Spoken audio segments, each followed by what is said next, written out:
e nós estamos só no meio do caminho. Não há nada definido. Então, o que a gente precisa compreender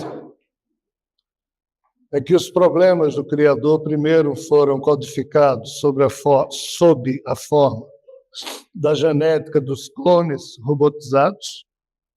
Depois, isso foi atualizado sob a perspectiva da genética dos seres demo.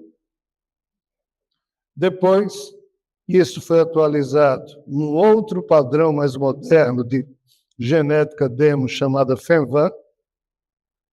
E isso tudo aconteceu nesse universo vizinho.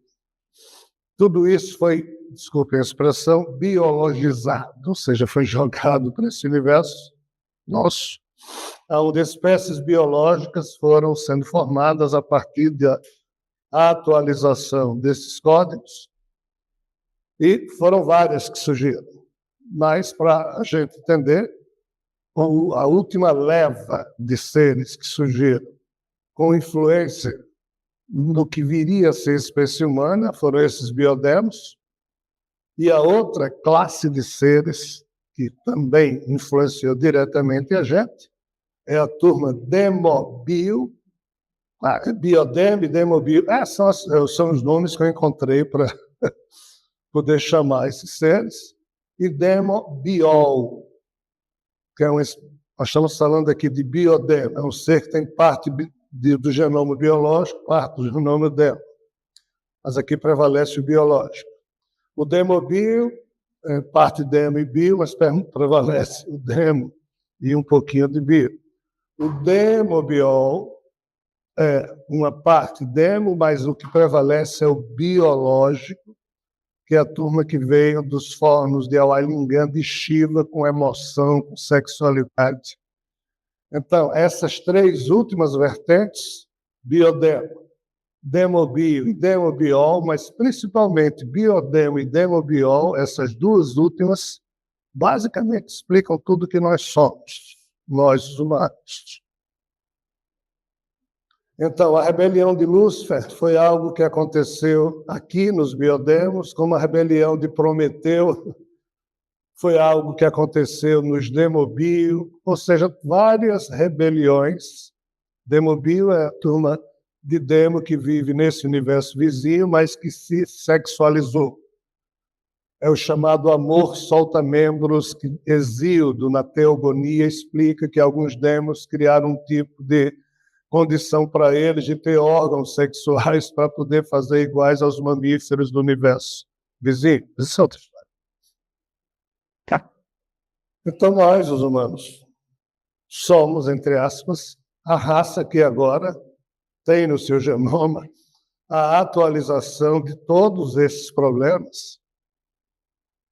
Isso foi o que Thoth e Enoch conversaram lá atrás,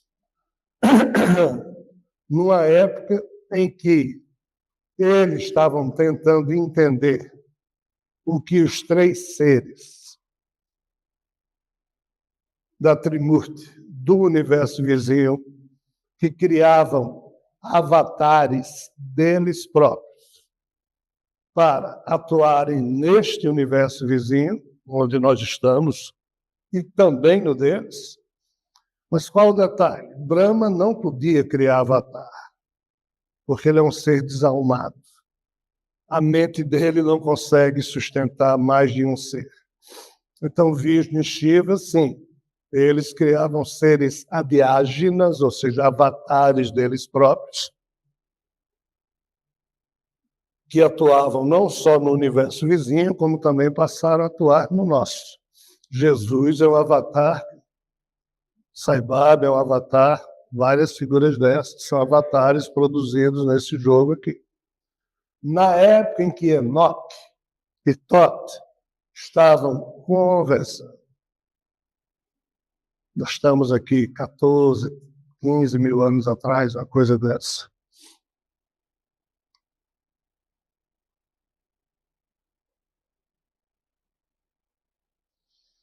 Quando Enoque foi levado pelos anjos de Javé, Enoque contou isso nos tais livros que Matusalém, filho dele, produziu mais tarde. Mas muito se perdeu. Mas nesses livros ainda se tem uma outra notícia de que Javé olhou para um anjo e disse: traga aquela caneta de escrita rápida, entregue a Enoque, o escriba, porque ele vai escrever muitos livros. Ou seja, já havia um tipo de escrita, já havia um tipo de solução para se comunicar, blá, blá, blá, blá, blá, blá. E aqui é preciso que eu estabeleça um parênteses nessa história. Quando Enoque estava do outro lado,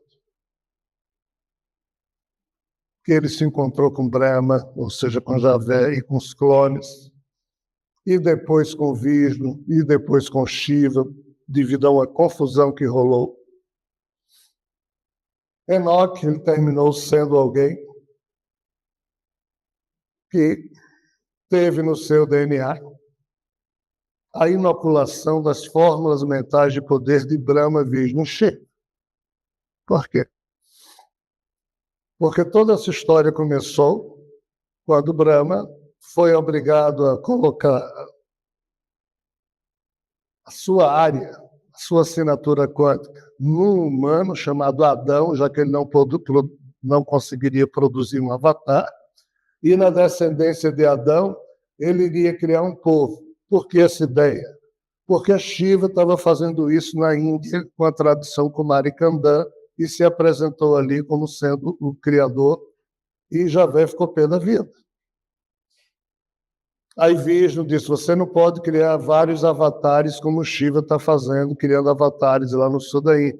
Mas você pode escolher um humano, invista suas fichas nele, ou então crie um humano, blá, blá, blá, pega um humano já aí na descendência da influência dos Anunnakis, que, como ontem a gente falou, os Anunnakis mexeram no DNA humano para colocar inteligência e obediência. E foi isso que Javé fez.